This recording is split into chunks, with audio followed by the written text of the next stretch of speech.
O abandono pressupõe um agente.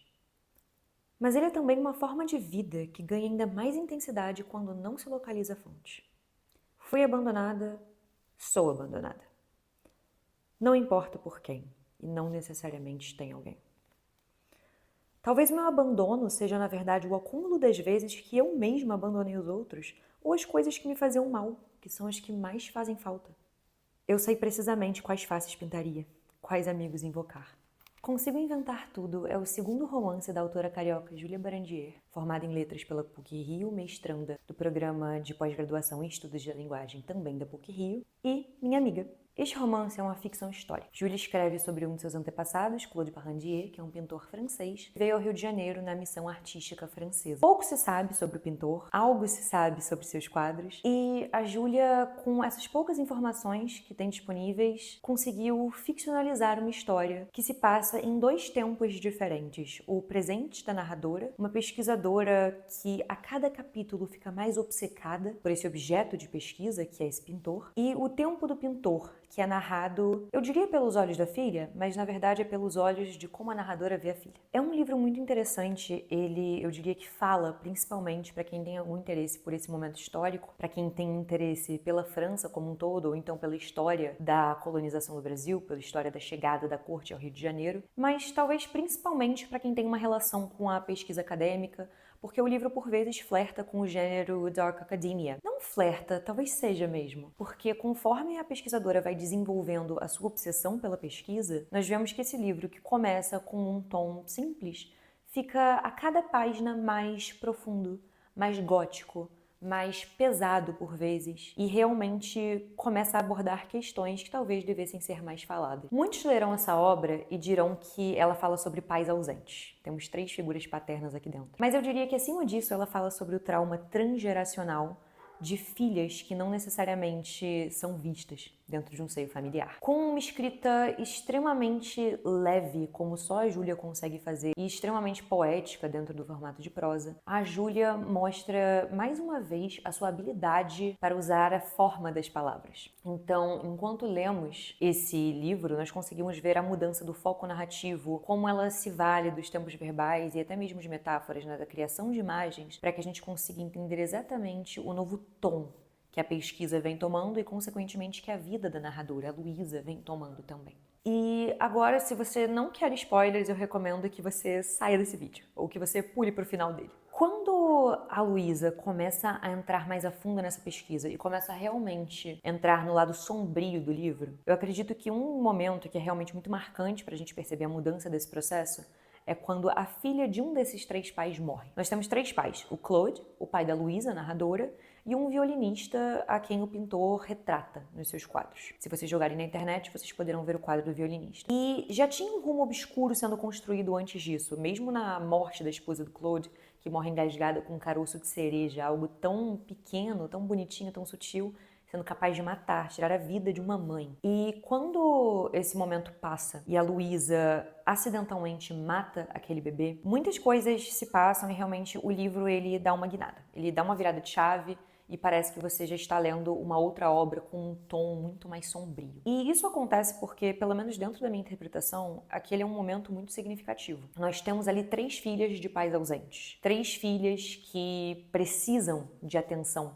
e 3 filhas relegadas ao trauma transgeracional. Então, quando a Luísa, que carece da atenção do pai, que inclusive está num momento que está desistindo de chamar a atenção desse pai, acidentalmente mata um bebê que também é filha de um pai ausente, que é inclusive uma bebê que não é cuidada pela própria família, ela talvez esteja se matando, em outros termos, ou talvez poupando a criança da dor que ela sofre.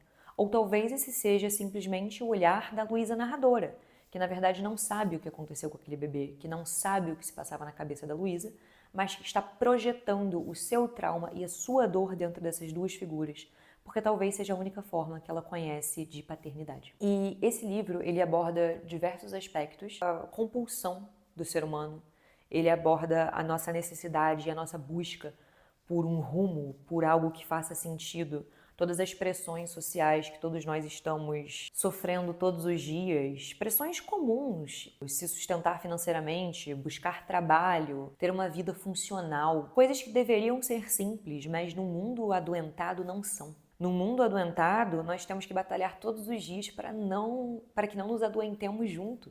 Então, como é que pessoas que não conseguem vencer essa batalha conseguem ainda ser funcionais e como é que as famílias dessas pessoas se relacionam, né, a certa medida? Então, em determinado ponto do livro, quando nós finalmente conhecemos um pouco mais da figura materna da vida da narradora, eu chego a sentir um pouco de pena, sendo sincera. Porque por mais que a narradora pinte ali uma imagem de que a família não gosta dela, a família se preocupa, a família a sustenta, a família quer que ela consiga ser um ser humano funcional, independente, que tenha um trabalho, que não dependa tanto dessa ajuda e desse auxílio. E ela não consegue e ela coloca, deposita toda essa intensidade, toda essa obsessão e toda essa amargura, talvez, diante do mundo, diante da própria vida, diante das próprias relações, dentro da pesquisa e dentro de uma necessidade incessante de agradar um professor de grego. Consigo inventar tudo com a sua linguagem simples, porém marcante, e com as suas temáticas mundanas, porém extremamente complexas, traz um panorama muito interessante da literatura contemporânea, porque ele aborda trauma pessoal, mas ele também aborda trauma transgeracional.